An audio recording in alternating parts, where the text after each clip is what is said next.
Welcome back to the Early Retirement Podcast. I'm your host, Ari Taublieb. I am a financial advisor and I'm the vice president of Root Financial Partners, and I'm lucky to love what I do. And today I'm going to go through a question that does not come from a listener, and please know, those that have been submitting questions, I am going to answer those. I promise I answer every single question individually. If I don't get to it in an episode, I will let you know and the reason why. And either there's not enough that I feel is valuable for everyone and I don't want to waste their time.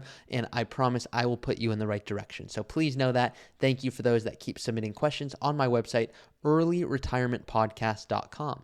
Now, today's question is, should you make early mortgage payments? That's the question that I've come up with, and there are a few sides of the story and how we're going to think about it.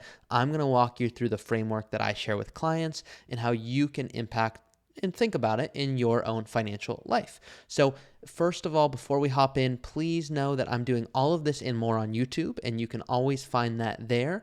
You can also, if you don't mind, it's actually an ask, not a comment, if you can share this with someone who you want to retire with, I promise it's more fun to retire with friends, with family, so you can travel with them. So you don't retire and go, hey guys, I'm ready to have fun, let's go places, and they can't do so because they're not prepared. So want them to be in that same position that you're going to be in because you listen to the podcast, and the more you rate the show and continue to share it with friends, more people can find it. So I want to thank you in advance for that. I want to help as many people as possible retire early, which if you've been listening for some time now, it's not necessarily an early retirement I love. I love when you're in a position where work is now optional.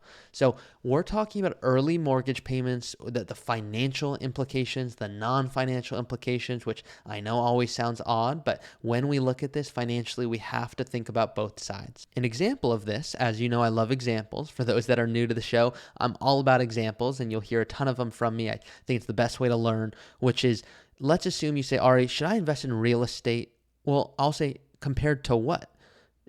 Should I invest in the stock market? Compared to what? Should I invest, go on and on. At the end of the day, is something a good investment? It very well could be financially, but what's the return? What's the ROH? And if you've never heard of ROH, it's a term that I throw around with my clients. My clients are like, Ari, I've heard about the ROH a million times. So if you're listening to this episode, you're a client, you already know this, which is, what is the return on hassle? Maybe you could invest in real estate. And if you want to save extra money, you don't have a property manager. And maybe your cap rate, maybe the actual return from both rental income, from the appreciation of the property, maybe you can annualize that and you're looking at your return after expenses. You're going, hey, Ari, I'm getting 25%. This is an amazing property.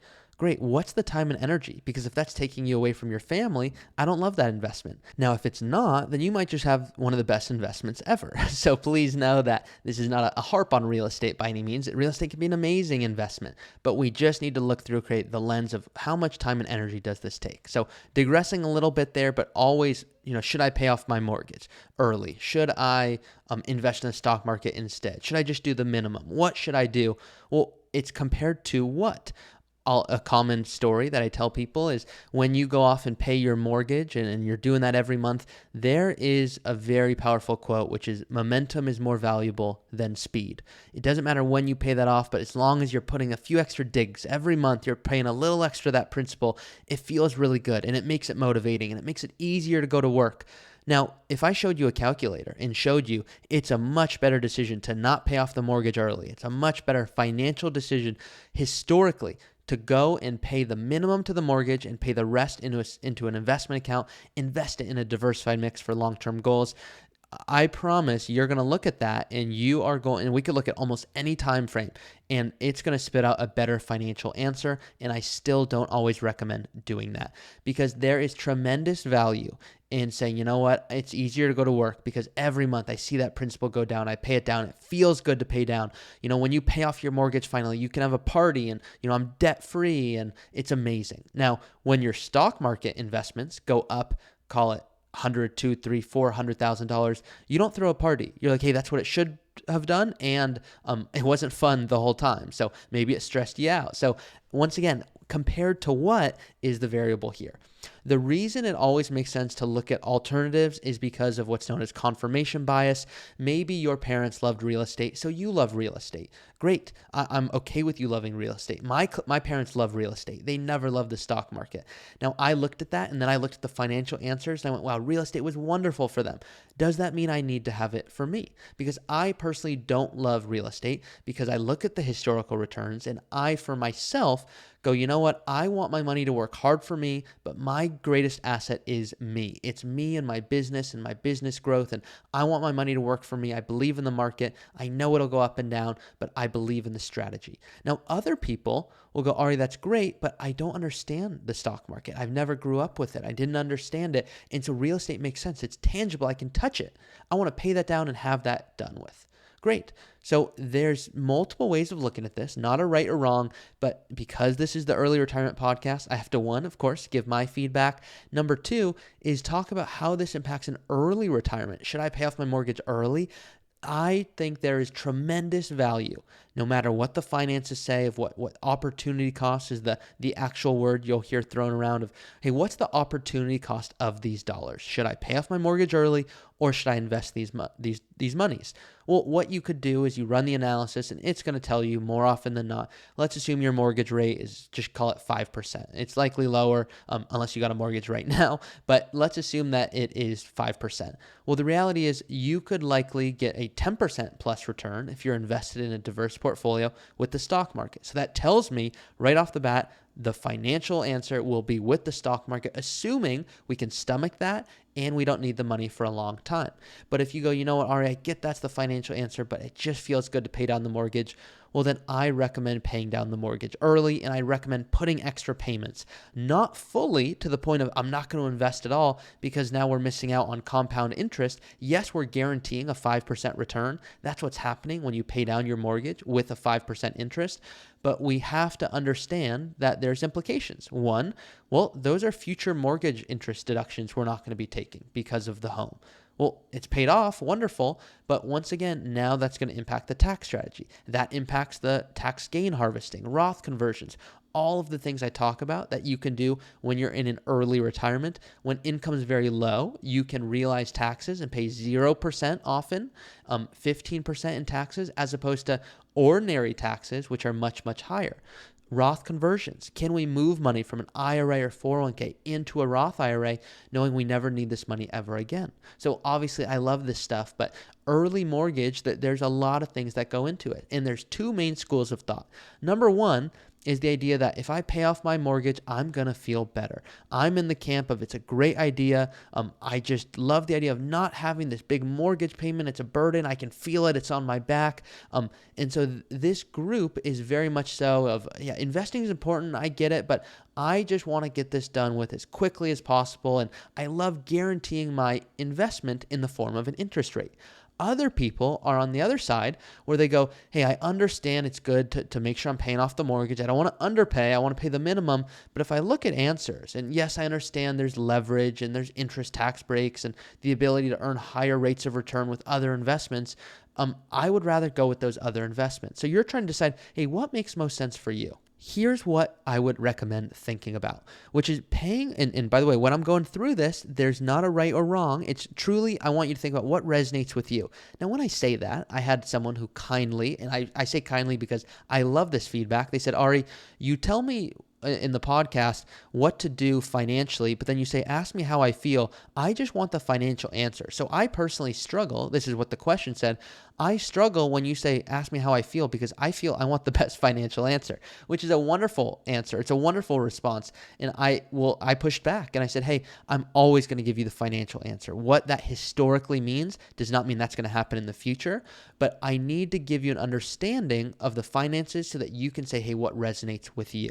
So let's go back to the finances just for a moment, what to consider. When you pay off your mortgage, that frees up cash flow in the future. So if your mortgage is gone because you paid off that early, great. It can give added bonus to invest even further in the future. You can say, hey, that's going to allow me to retire earlier. It's going to go into a different account. So there's diversification opportunity. Now, if you choose to pay off your mortgage early and you say that's my only financial goal, your opportunity cost is you lose returns elsewhere. If you choose to invest in other markets, then your opportunity cost is peace of mind because you still have a mortgage. And those mortgage payments are going to be higher because of the interest over the long term.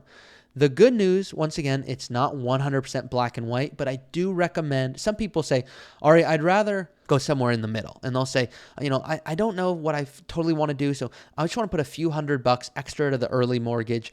Just the idea of paying that off sooner feels good. Great. Then there's other people, obviously, who are like, no, I'm not going to do that. I'm just going to pay the minimum and I'm going to invest the rest. I actually recommend going with one or the other. And the reason I do that is because I think it's something you can stick with. Now, if you believe wholeheartedly, hey, I really like the idea of paying down another $500 every single month to the mortgage. I'm for that. Don't get me confused there. What I'm not all about is saying I'm going to completely invest or I'm going to completely pay down the mortgage. I'm okay with somewhere in the middle in the sense of, hey, I'm putting a few $100 extra towards the early mortgage as long as I'm still investing. So I hope I didn't confuse right there because I know I said, hey, I'm not in the middle and now I am in the middle. Ari, just give it to me. I promise. To summarize, I want you investing because over the long term, it has been proven to be the best rate of return, but I don't want you to lose the importance of the peace of mind. Therefore, for clients that have a healthy cash flow and they can pay down that mortgage with extra cash, I am okay with that if they find that it's just an incentive, if it's enjoyable to go to work, knowing they're making that paycheck to pay off that debt. I am all for that. What I don't love doing is when people go, Ari, I'm going to take $200K and just put a chunk down on the early mortgage. I just want to pay off that mortgage to be done. And I know when I say early mortgage, it sounds weird because it's not an early mortgage. It's the idea of paying it off early. So what I don't love is when people go, Ari, I've got a few $100,000. What should I do? Should I put like maybe 100 down and then invest the rest? No, that's where I recommend only from cash flow do I recommend paying down the mortgage because it's that emotional, financial component. The emotional component is the idea I'm going to pay down the mortgage and it's going to increase my peace of mind. The financial component is I'm going to not pay down the mortgage with extra. I'm going to put the minimum and I'm going to invest the rest. So I don't like taking that halfway approach of I'm going to take $200K and put that down to the principal and then invest the rest. No, just go with one or the other. I think it's the best way to momentum over speed. Use your positive cash flow. If you get a raise at work, you can say, hey, this is going to go towards more of the mortgage principal and it's going to feel good and it should and I want it to. I don't want you though to take, put all of this into a savings account and then go, I'm going to split it 50-50. It's just not as efficient. So the good news is when it comes to all of this, there's cash flow, there's income, there's, hey, what makes most sense for you? And I say this often, but it's because it's so important. It's going to be different than your neighbor. Your neighbor might have a paid off mortgage and you might be thinking, oh my gosh, Ari, I'm behind. And I know I listen to your podcast and you talk about investing and taxes and I feel like I'm in a pretty good spot. The reality is I see my neighbor every day. He's got a huge smile on his face. Well, maybe you should pay down your mortgage because it would just add so much peace of mind. But I wouldn't do it just for the reason of I see my neighbor smiling and therefore I'm going to pay the mortgage. I would rather have you run the numbers fully and have a really clear understanding of I'm paying off this mortgage because I want to, because it's going to make me feel better. Or the alternative, which I got great feedback on recently, where someone shared with me, Ari, I didn't pay the mortgage and I felt anxiety before. And now I feel good every single time I don't pay extra down to my mortgage because I know that money's going to work for me harder in the long term by investing it. So please know that it's really about the confidence at the end of the day. Early mortgage, should I pay down the mortgage early? Should I not? That there is room to accomplish both. It comes down to your cash flow. At the end of the day, I want you to feel peace of mind with your decision. It's my job to give you the finances behind that, but that's it for today's episode. Should you pay a mortgage off early?